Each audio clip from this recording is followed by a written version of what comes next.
All right. Let's see how to ask this question. All right, I know when it comes to money, money can manifest fast, but when you have behaviors that you've grown up within, like, stuff that you saw in your childhood and Yeah. Hard not to believe what you've been seeing. yeah. So that causes you to react a certain type of way. So in that moment when you're about to react to something, does it change just as fast? Like when let's say I want $5,000, I want $10,000, it can happen like that. But in the process of behavior, it doesn't happen that fast. Is it constantly something that you're working on, or can it happen just as fast as like? Well, here's the thing. You're going to like this. It happens instantaneously, vibrationally.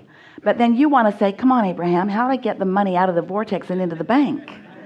In other words, I'll play your silly game and accept that there is a vibrational reality, but the guy at the bank doesn't want to know about that. He wants the funds to be in my account, Abraham. So how do I turn this vibration into something that's tangible? How does the vibration turn to thoughts? How do the thoughts turn to things? How does it become tangible? Well, you're translating it. You're going to hear this. It's going to make perfect sense to you, and forevermore you will understand exactly the heart of your question. So there is this vibrational currency. Can't spend it yet. You could feel good about it, but you can't spend it yet. If you're looking at the bank account where it isn't yet, and you don't feel good, it's not coming. Yes. If you look at the bank account where it isn't, and you notice that it hasn't been there for a long time, and you know a lot of people where it hasn't been there, in fact, as long as you can remember, not enough money has been what you've been hearing, then it's not coming. Not yet. It's there. The potential is there, but the movement toward the reality has not really begun. Now, once you get in the right vibration, it comes really fast. But as long as you stay not in the right vibration, then it doesn't come. So the timing has nothing to do with anything except your mood about it. So basically what you're saying, if I keep looking at the money not in the account, even though the money is there, I can have several checks where I've did something and that money's on its way, but I keep focusing. It can get hung up in all type of ways. They got lost in the mail. Even money that is supposed to be yours, you keep from coming in your belief that it isn't there. So that's basically the same thing with a relationship then, or with behaviors. With everything. With everything. So this business of translating it, that's the part that most people don't realize, because you don't realize that you are turning the intangible to the tangible. You are receiving the clue, the impulse to go there, to do that, to be there, to see that.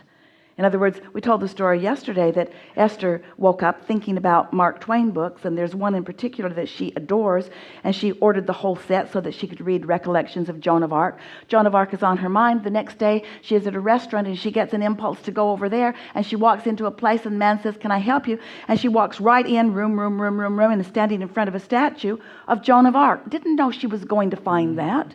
But there it was, because it was active in her vibration, because it mattered to her and there was no resistance. It was so close to an instant manifestation, it nearly knocked her over. She said to him, "Is that who I think it is?" And he said, "Well, who do you think it is?" Grabbed that and held it to her. Mine, mine, mine, mine, mine, mine, mine is what she wanted to say. Mine, mine, mine, mine, mine. She could not believe how fast the universe yielded that to her. And it's because she didn't wake up and say, "Oh, I don't have a statue of Joan of Arc." How would one even find a statue of Joan of Arc? Are there even any statues of Joan of Arc? I don't believe I have ever seen a statue. When I was growing up, none of us ever had statues of Joan of Arc. My mother didn't have a statue of Joan of Arc. Her mother didn't have a statue of Joan of Arc. None of us have ever had statues of Joan of Arc. But there it was, instantaneously. I've experienced that, on the financial side, but just on where stuff just boom, boom. Even like I said, I've even had thoughts of when I do something, I'll be like, okay, this person's gonna say these exact same words when I perform this type of project or do this, and it's been said. But just, I guess, the momentum in the other areas of, trying to change my behavior and different things that have happened is probably what I keep focusing on and not focusing on the other part of what actually is, the now. It's really helpful when you do exactly what you're doing right now. When you start noticing the correlation between what you've been thinking and how you've been feeling and what's manifesting. So when you focus on the things where it really has been working, and you think, well, what were the components? Well, I wasn't worried about it. Exactly. I wasn't blameful. I wasn't justifying it. I had this light desire that I wasn't complicating or contradicting with negative thought. And so the ideas just came and it unfolded easily. But the things like money or relationships, or in some cases physical well-being, because they matter so much, you think about them a lot. And because you think about them a lot from a lackful place, those are the sticking points for most.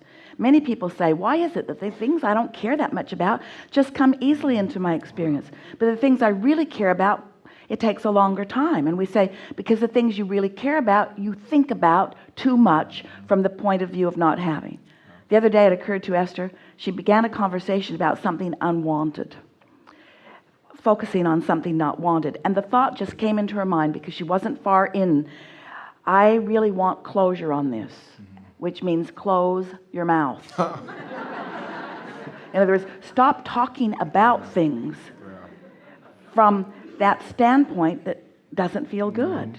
And you'd be surprised how, if you don't talk about it, if you've got people that are willing to talk with you about the things you don't want, then you're in trouble. If you've got somebody that will really lend an ear to your complaining, if you want to be a really good friend to others, say, oh, no, I'm not going there with you. Oh, no. And you only have to do that about 100 times and they stop doing it.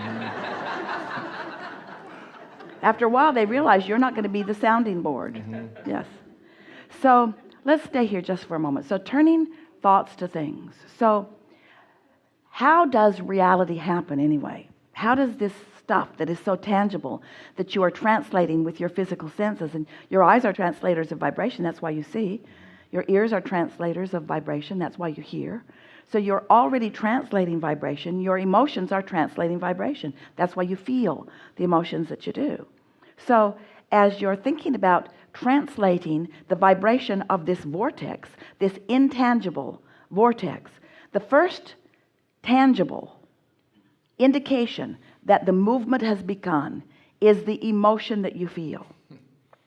So when you feel negative emotion, it means you're summoning it, it's moving, but you're also blocking it. So there's that tug of war. That's what that negative emotion feels like. So if you just stop and say to yourself, it's coming, I can feel it coming. Because if it weren't coming, you wouldn't be feeling anything. So you're saying you're summoning something, or you're summoning it? You're summoning it. You are summoning. So the it is the thing sometimes you don't want, basically. Or you summoning. Well, we're talking about the it that you want. Okay. Because everything that you feel is about the it that you want. Exactly. Because the it that you want has everything you want about it on one end and the complete absence of it on the other. So every it is really two subjects, the wanted end and the not wanted end. How about that? So it's coming, but the way you feel is really about whether you're letting it come easily or whether you're letting it come hard. Because it's coming. It is coming. It just doesn't need to be the struggle that you all make it out to be. So think about why sometimes you want to make it a struggle. Everybody doesn't have it, so you want to make it look hard. Otherwise, the haters will hate you. Think about those people that are really successful at whatever they're doing, and they always tell that bogus story of how hard it was, the price they paid. And we want to shout from the background, but when you stopped paying the price, it came, right?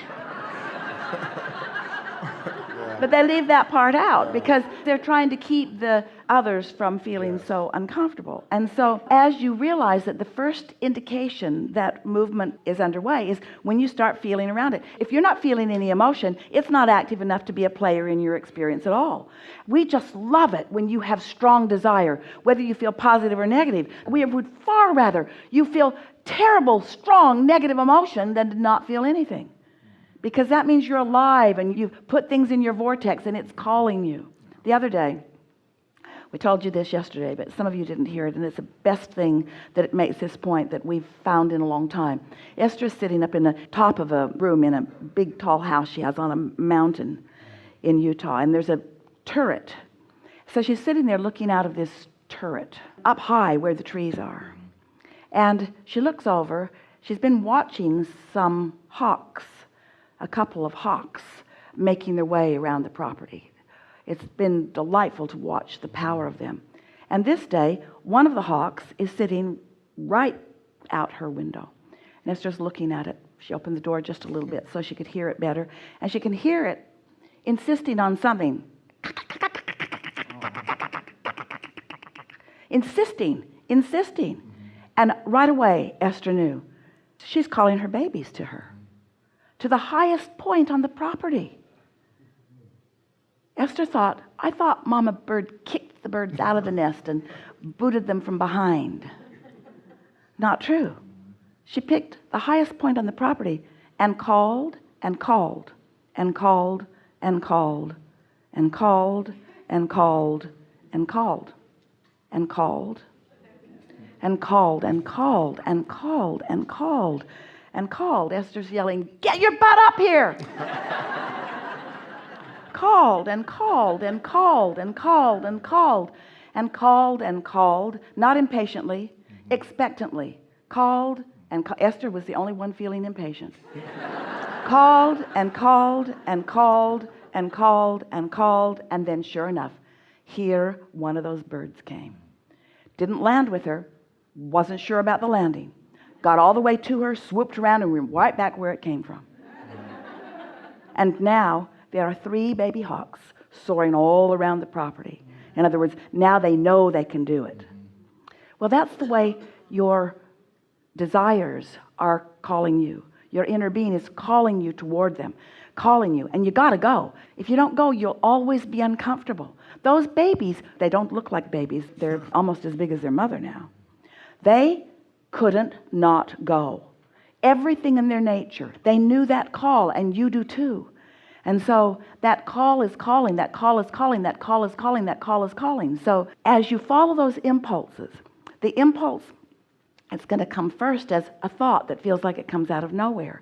And accompanying the thought is going to be an emotion that is representative of how much resistance you've got. Well, it really doesn't matter how much resistance you've got because it's calling you. It does not matter how much resistance is there. The resistance will dissipate. And the more you notice how this works, and the more you relax and allow it to work, the more you trust the process, the more you believe in the process, the less you doubt yourself, the less you doubt the process, the more you believe, the more you understand that everyone who has ever accomplished anything magnificent, this is exactly what happened. They got into that place, and if you watch those who are great in whatever they're great at, you'll notice that they are not willing to stand around and listen to people talk about what will not work. They don't want to hear that. And even if somebody is saying it, they're not listening to it. They're always listening for what does work, you see. You just tune yourself to it. And little by little, those beliefs that have been holding you back lose their grip. You see, you can't dig in and get those beliefs and ferret them out and stomp on them and destroy them. You just have to let them become less active and more dormant, less active and more dormant. So it's about what you are thinking about, not about what you are no longer thinking about. Because when you try not to think about it, you're thinking about it. So it's about deciding what you are going to think about. And if we were standing in your physical shoes, we would be deciding what we're going to think about by one criteria and one criteria only. How does it feel? How does it feel? Does this thought feel better than this thought? In the beginning, if all thought about it feels uncomfortable, then become more vague about it, become more general about it, become less specific about it. Because in your specific attention to the absence of it, you've got quite a bit of momentum going. So you've got to slow that momentum down by getting more vague, more general. And then it just sort of dissipates, while what you do want becomes more active in your vibration. And while that's happening, then things are happening. The universe is showing you all kinds of clues. You get these impulses. You have these rendezvous. Someone that you meet maybe for 3 minutes in an elevator gives you information that you needed. A friend calls you that you haven't talked to in a very long time. All kinds of things come into being. There are a minimum of 200 potential things ready to pop for you in every moment you live. A minimum of 200 viable avenues to something that you want. But if you're in that place of beating the drum, then it's like you've got your tuner completely tuned off, completely turned off. It's like being an airplane in the fog with the ability to know where you are, but you just say, oh, never mind, I'm just turning everything off. I'll just fly blind. We say, not such a good idea.